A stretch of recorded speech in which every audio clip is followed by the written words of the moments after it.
I hate Jon and Daenerys. There was always this major problem that Game of Thrones had to overcome when they decided that Jon and Daenerys were going to fall in love. They needed to make the audience feel it, but they actually didn't do anything that accomplishes that. Instead, they relied on something else to tell this love story, and it failed. These are two of the major characters in Game of Thrones that the audience has watched grow and develop from season 1 all the way up until the point where the two finally met in season 7.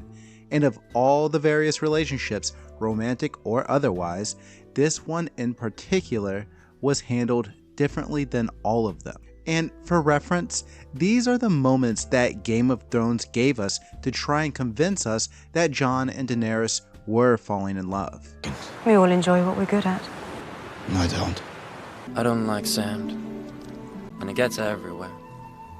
So you believe me then about the Night King and the army of the dead? You'd better get to work, Jon Snow.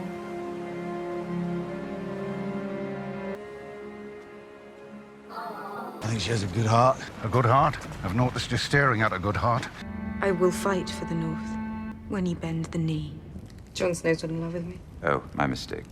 I suppose he stares at you longingly because he's hopeful for a successful military alliance. If I don't return, at least you won't have to deal with the king in the north anymore. I've grown used to him.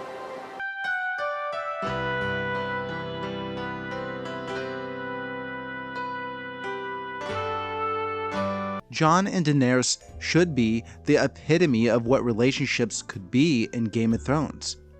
A song of ice and fire, Daenerys being blood of the dragon and a symbol of fire.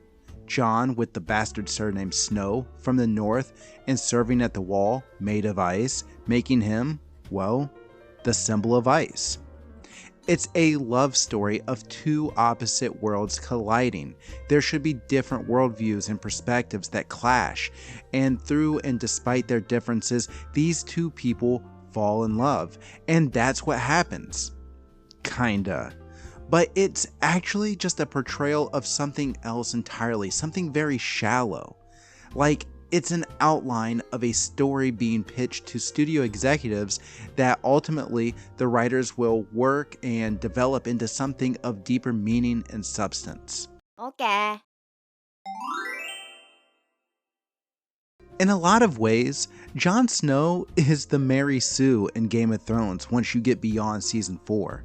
And to some extent, this can actually work, as the audience can essentially experience the story more intimately by inserting themselves in Jon's shoes. Jon Snow becomes an avatar for the audience, and as he overcomes obstacles and saves the day, the audience can feel a personal investment as they fill in the gaps of character development with how they believe they'd feel in that situation.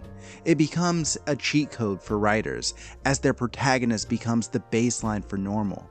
The character is like clay being molded by the audience's vicarious experience. This happens a lot in romantic comedies.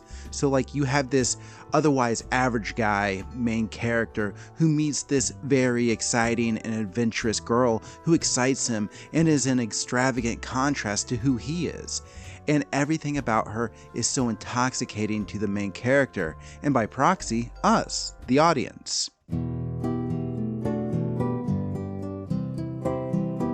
Now, look, if I haven't just completely lost you yet, let me try and tie this into what I'm trying to say about the Jon and Daenerys relationship. Everything I said about Jon Snow as an avatar for the audience is true in Game of Thrones once he meets Daenerys, and even before that, like after season 4. But that shouldn't be true. Jon is not a bland piece of clay that the audience should feel as a stand-in for them. His personality is perhaps one of the least flamboyant, and is probably the most grounded, but this gives him the most relatability to the broadest of audiences. But he's actually still just as extraordinary as Daenerys, if not more in some ways, when we're talking about all of his experiences and where he's coming from. But everything I've said up until this point is really just a small part of a bigger problem for this love story. We as an audience never experienced Jon Snow and Daenerys Targaryen falling in love. We're told that they're falling in love, but it's never something that truly occurs on screen. It's never something that the audience is actually experiencing this character going through all the motions and all of the different steps through the process of falling in love. One thing I think the writers kind of counted on is for the audience to not notice that this relationship wasn't actually being developed. This is why Jon feels like an inactive character and more of just a vessel that the audience gets to view Daenerys from. We already know everything there is to know about Daenerys, and the same is true for Daenerys toward Jon. She doesn't actually experience Jon as a person, but the audience doesn't always catch on to the lack of building chemistry or romance because we already know everything there is to know about Jon. So to say that Daenerys falls in love with him, well, that makes perfect sense to us because we know everything that there is to fall in love with that character for. Basically, what I'm saying is that because the audience already knows both characters, and since we're living vicariously through the other characters, the audience falls in love with Daenerys on Jon's behalf, and the audience falls in love with Jon on Daenerys' behalf. In this regard, it's like fan fiction or a fun, fan-made hypothetical of what would happen if these two characters met. The romance doesn't happen organically. Instead, it happens as if these characters are simply paired together to fulfill the audience's fantasy. It makes the characters less real, and of course they're fictional characters, but the magic of storytelling is tricking the audience into forgetting that.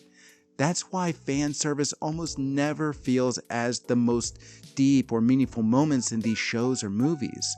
Our characters don't feel independent, or they don't have agency apart from their audience. I almost view Daenerys the same way as Jon. When I called him an inactive, clay-like character that is modeled by the audience's vicarious experiences, that's sort of true for Daenerys, but only in regards to Jon and that relationship. Her character does have some additional development that occurs after season 7, even if I didn't like it. Her character was changing, and there was this feeling of independence for Daenerys from the audience, at least in that regard, but not in regards to the relationship with Jon Snow. Now, I don't know that I can fully communicate exactly what I mean if we only view Jon and Daenerys in a vacuum. So I think it's important to illustrate the differences between these two characters compared to other romantic relationships that we see in the show. And I think it's very important as we analyze other characters and other relationships, keep this question in mind. When did this happen between Jon and Daenerys? When did their relationship develop slowly over time in a meaningful and believable way? We could pick a couple at random, but I think we should look at Jaime and Brienne. Now, it's interesting that there does appear to be this sexual tension between the two characters. The audience can feel that even early on in season 2, and it grows throughout season 3 and onward, ultimately hitting a peak in season 8 when the two finally act on this undeniable tension. I don't know if this will happen in the books, and I don't know if that's really the point of the two characters in the books, but the books are not finished, so I'd only be speculating. However, I believe this romance in the show does work. Well, until it doesn't, but we're not talking about that.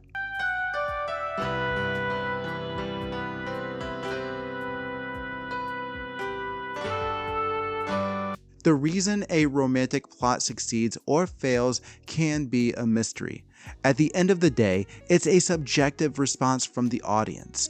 Either they buy it and they're emotionally engaged by it, or they're not, and it seems on the surface to be random. But I do think there are a few things that most successful romance stories have, and that is a simultaneous development of the relationship, development of the individual characters, but also a contrast of the characters that complements each other. When we look at Jaime and Brienne, their character arcs would feel incomplete without each other, and a big part of this is that the two characters' development occurs parallel to the development of their relationship. Until season 3, audiences had one opinion of Jaime, but it is during this time that he has with Brienne that the character grows into something else, and it's when the audience truly gets to know more about the character. Jaime becomes redefined to audiences throughout season 3. We're introduced to Brienne in season 2, and while we may find her interesting, her background and her personality is still mostly a mystery. However, in season 3, we get to experience her through a different lens. We get to see her the way Jaime sees her, not as Jaime seeing her as a stand-in for the audience, but the character Jaime, the character that we know up to this point, and we get to see how the way he views her starts to change. A result of that is that the way we view Jaime begins to change. We get to understand Brienne's motives and worldview, and we get a lot of those moments when she shares the screen with Jaime. The experience of both these characters being taken prisoner allows us to see them both go through the same situation, but they contrast each other in how they handle it. Brienne demonstrates her resolve and conviction, where Jaime almost breaks after losing his hand. It is when Brienne scolds him for his defeatist attitude that Jaime finally begins to come back to life a bit.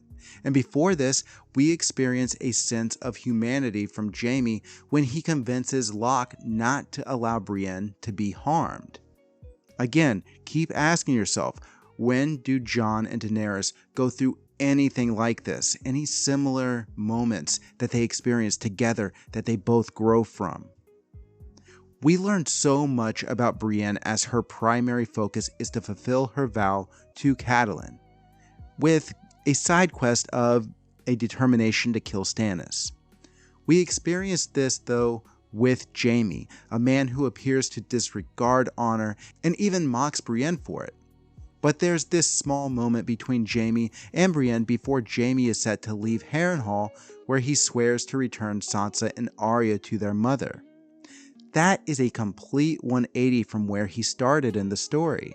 And for Brienne, it's not as important for the audience to see her change for their relationship, but the reason that relationship continues to feel as if it is building is that as Jaime is beginning his redemption arc from who he was in season 1, the character Brienne that we didn't know much about in season 2 becomes much more fleshed out and revealed to the audience. So we get to know her a lot better while we're also experiencing Jaime's redemption arc. These two forms of character development occur together. The audience gets to know these characters at the same time as they get to know each other. Their chemistry builds during these moments. We see the growing respect and admiration as the two characters learn to appreciate each other at the same time as we, the audience. The dynamic between Jaime and Brienne changes the characters and they grow because of each other. By season 8, I know why Jaime loves Brienne without anyone in the show telling me. He admires her through what he himself witnessed and experienced. I know why Brienne has grown attached to Jaime. She watched him grow and transform, demonstrating honor and integrity. It also helps that he literally threw himself between her and a bear to save her life. But what really allowed Brienne to fall in love with Jaime is that she watched Jaime go from who she thought he was and begin becoming someone different, someone better, and more admirable.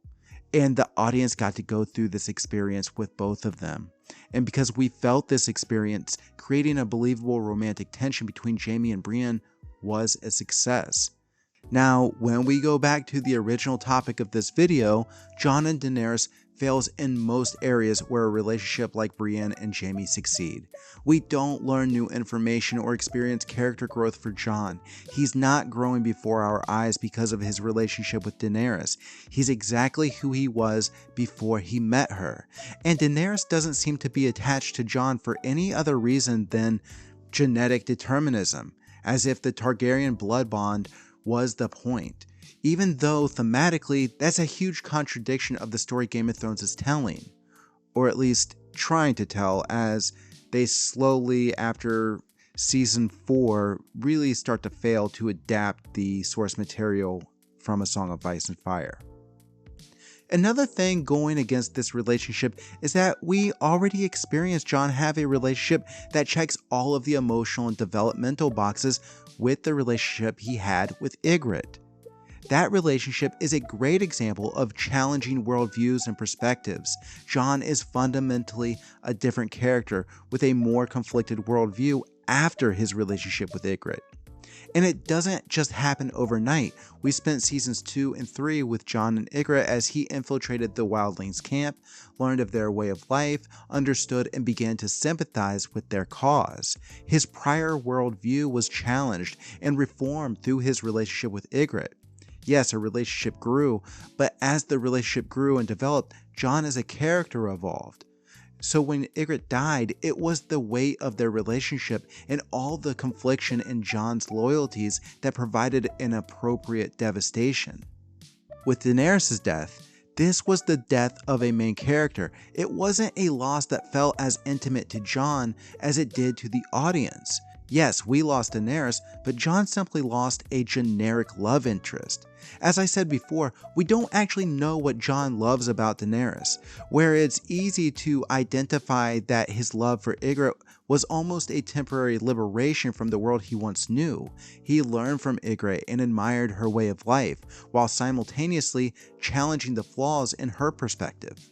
Everything about why Jon wanted Daenerys and everything about why he ultimately didn't want her is mostly audience interpretation, and this feels like a total accident because their relationship and her death and what it seems to mean to Jon doesn't seem as if it's presented as open to interpretation at all. It's not left open or very vague. It seems very direct. It thinks it's communicating a very precise point, but it's not. It's not being presented though also as a philosophical point from the show writers. So it's ultimately just audience conjecture that kind of glues this story together because the show didn't offer a fully fleshed out relationship. Of all the disappointing things you could point out about season 8 of Game of Thrones, and there's a million, I would point to Jon and Daenerys as the greatest failure.